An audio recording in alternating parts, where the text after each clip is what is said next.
Hi, you all, and welcome back to the workbench. I had a visitor on YouTube talk to me about using. He saw that I used a bigger diameter cap, and he mentioned that I could be using a pencil or narrow diameter cap, and it would fit inside of the aluminum housing. And he's absolutely correct. Couple reasons why I didn't do that. One, I didn't have any in stock and I would have had to order them, which I try to use what I have in stock. The second thing is this particular capacitor, which some of them do, they have a cardboard cover over the aluminum. Okay, so as long as I could cover what I had without using the aluminum tube, I'm happy with. Yes, I've done the aluminum because there was no cardboard, and then I had to use an aluminum tape around the bottom to hold it in place. But I think once I take you off the stand and show you what I did, you'll understand that it all went together very well. Now, if it didn't have that black cover, and I wanted to keep it original looking, yes, then I would have ordered the narrow diameter caps so that they would all fit within that.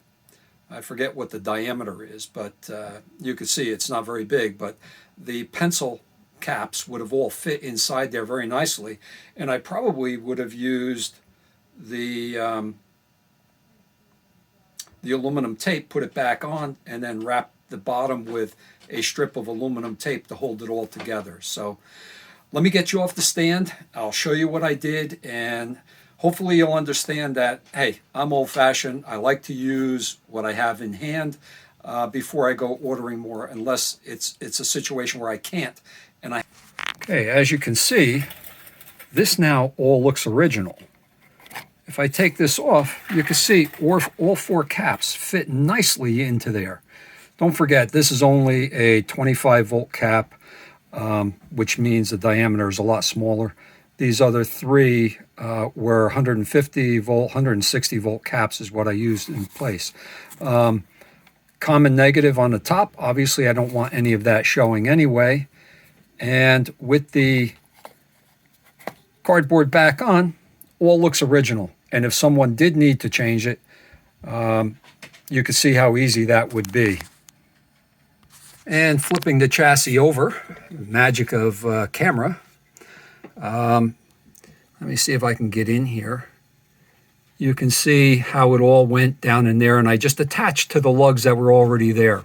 Okay, this way I didn't have to take the can off and do a lot of other work. One of the other things I wanted to note is the sand resistor that was here.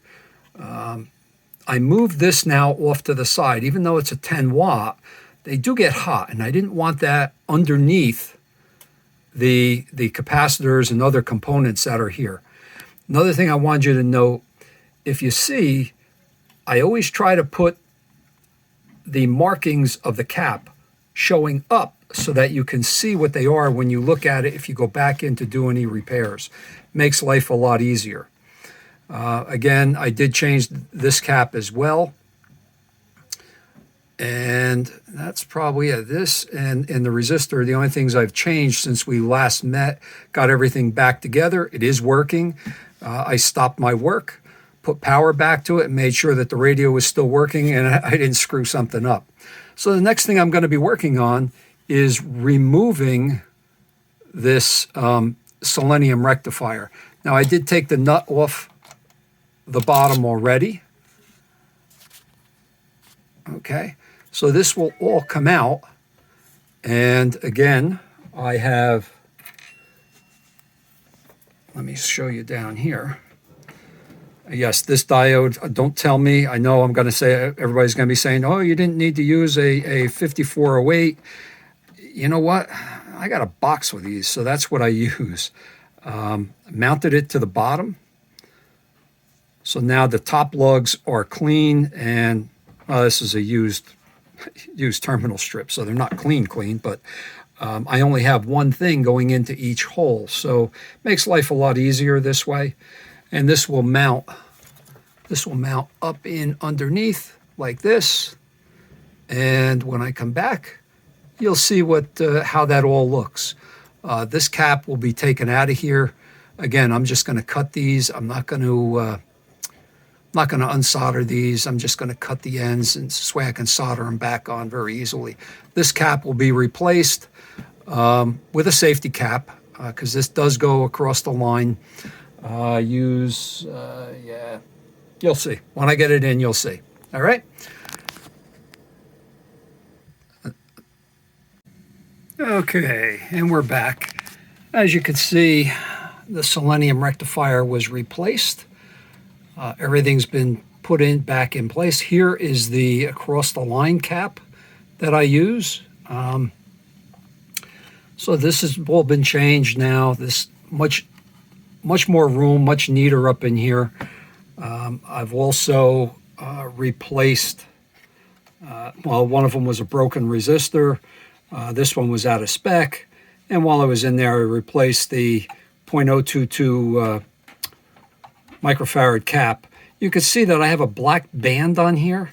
At one time, I was actually looking for the outside foil. I know there's a lot of pluses and minuses going on the internet. Some people say it's necessary. Actually, I've never seen any difference. I've tried it both ways and have not seen a difference. So that's up to you. And again, remember, guys, this is a hobby. This is not my business. Believe it or not, although I do have an electronics background. I went to Passaic County Technical and Vocational High School for electronics technology. Spent a couple years in electronics, but now this is my hobby.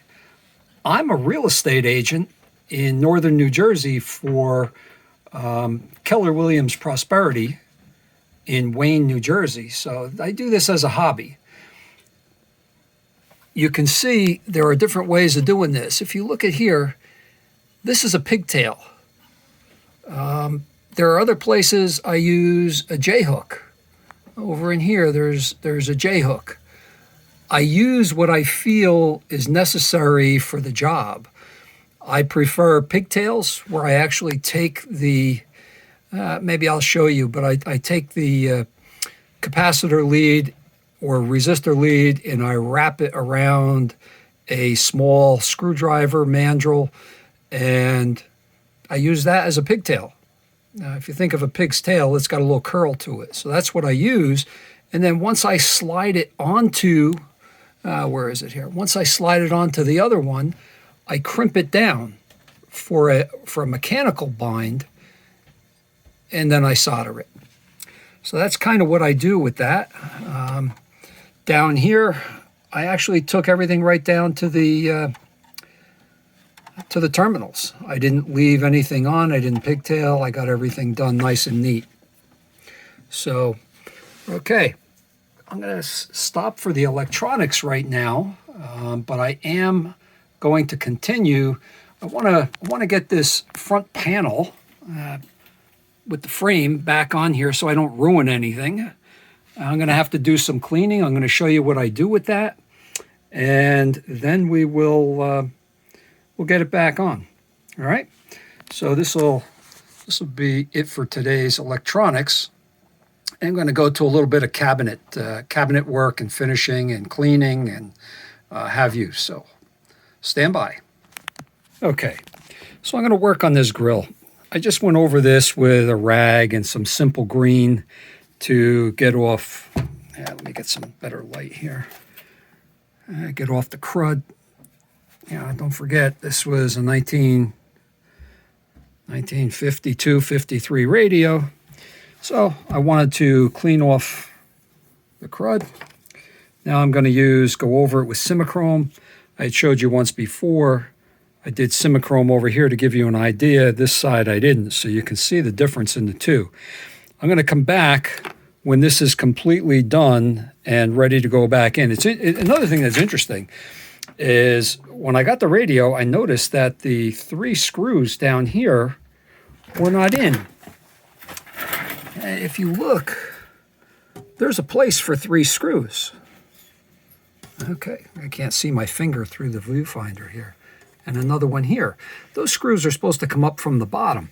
So I assumed, you know what assume does, don't you?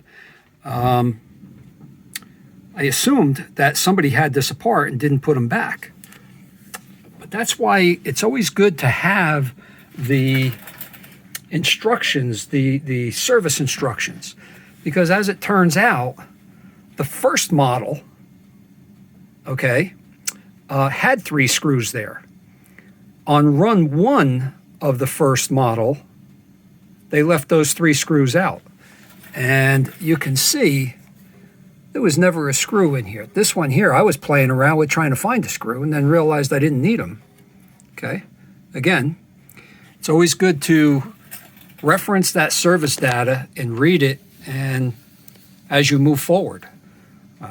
You can also see that from the original picture, my work area gets really messy as I'm working.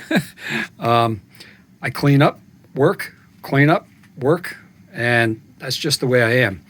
So I'm going to put you on hold here, and when I get that chrome bezel done, I will get back and show you how it looks. Okay, so I just thought I would show you what I do with this Simichrome. It's a matter of putting it on and just by doing this through the viewfinder. No wonder what these guys are saying are true. It's hard to work through a viewfinder. And you just keep going back and forth until you have the surface polished.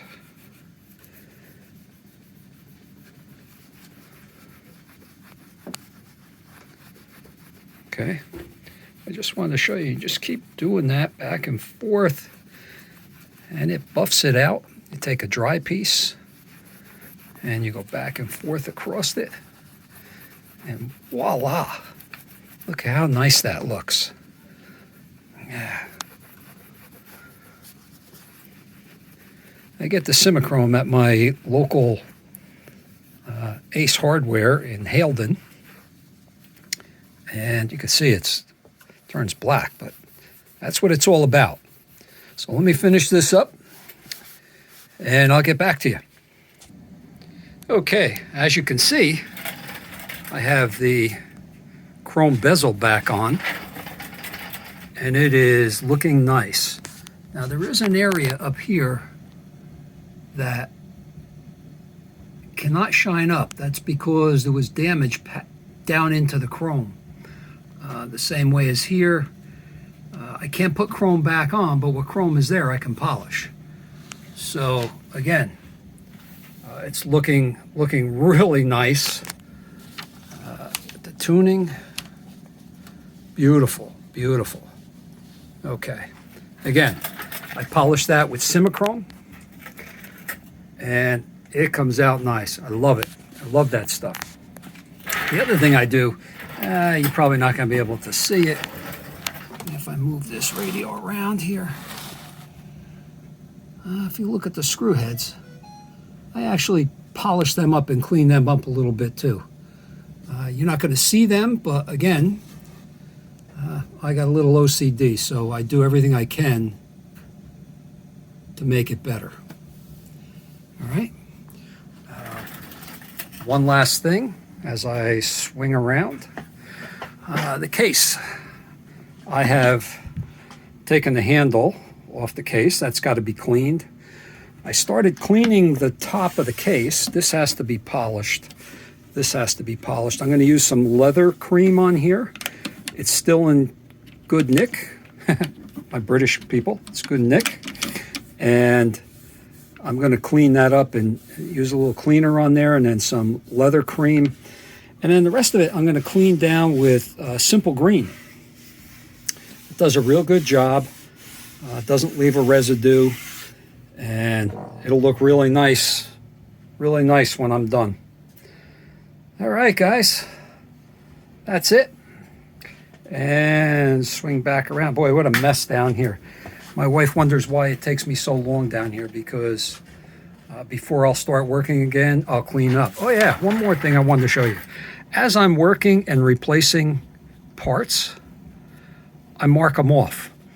I like taking a a schematic. I highlight the B plus lines so that I can remember where they are when I'm looking. And this over here happens to be everything that's inside that tuner, which if I don't have to, I am not taking it apart. So that's it, guys. Until next time, we'll keep working on this. I've got a lot of parts to replace. Caps, resistors, and line cord. I do have a new line cord someplace buried. And we'll get this back in shape and back working. And looking forward to seeing you again. And if you like what you see, hit the subscribe button down below. I'd like to see more subscribers. I got a lot of people watching. Would love to see some more subscribers. But anyway, for those that are subscribed, looking forward to seeing you again. Take care.